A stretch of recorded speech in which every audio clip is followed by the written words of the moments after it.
The women gather around the moonstone. Their eyes shine with the light of the stars.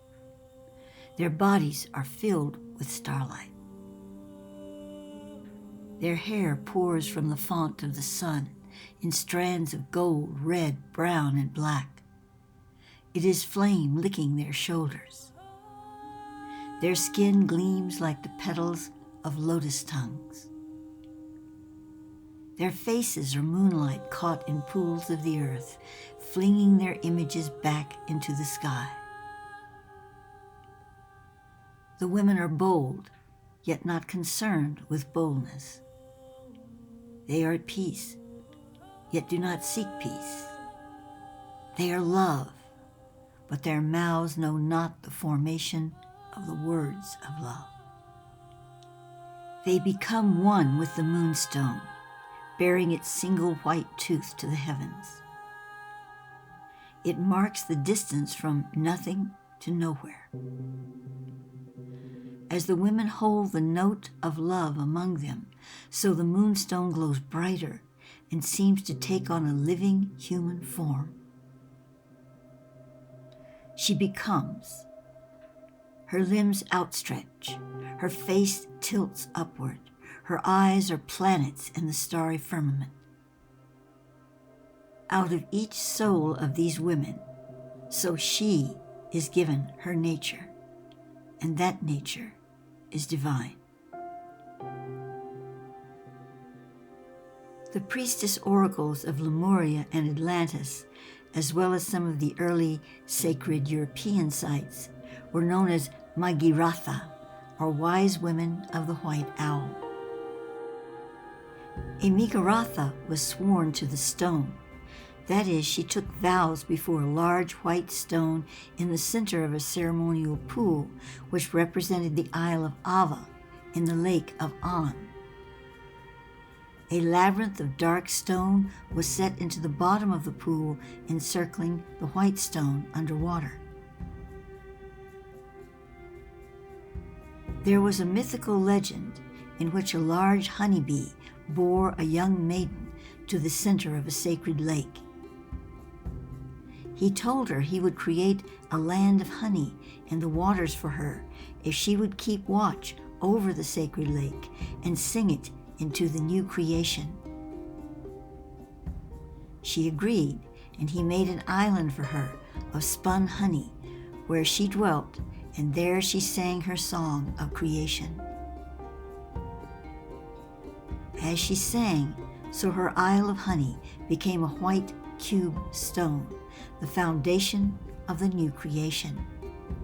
And the lake of On became the cosmic sea filled with starfish of the new heaven.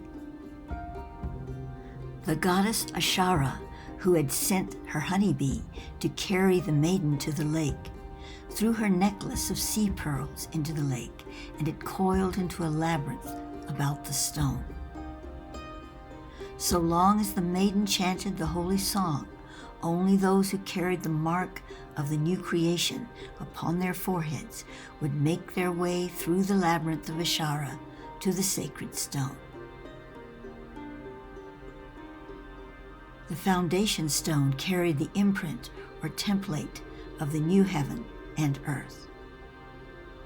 This myth is part of a greater creation myth.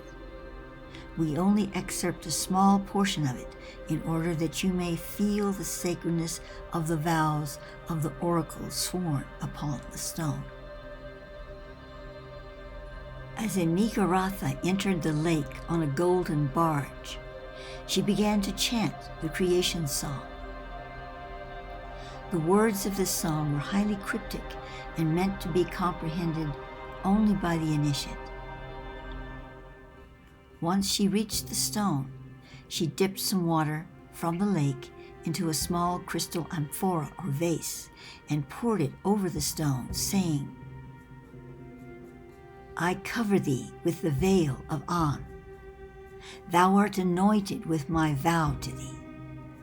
Henceforth shall I keep my way in thy light, for I am that which you are, the way of creation through the labyrinth of Ta."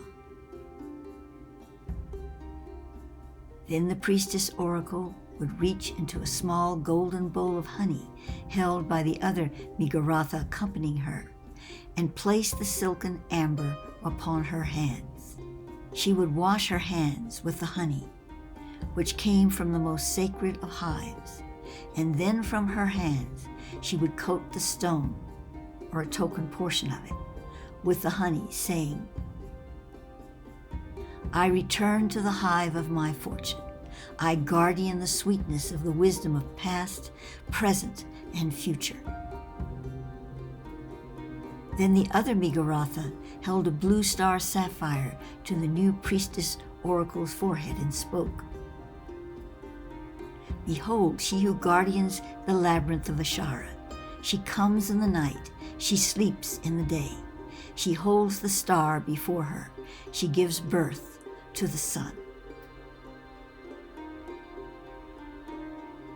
The Migaratha, taking her vows, would then bend to gaze upon her reflection in the lake and speak these words. I am a mirror to those who come through the winding way.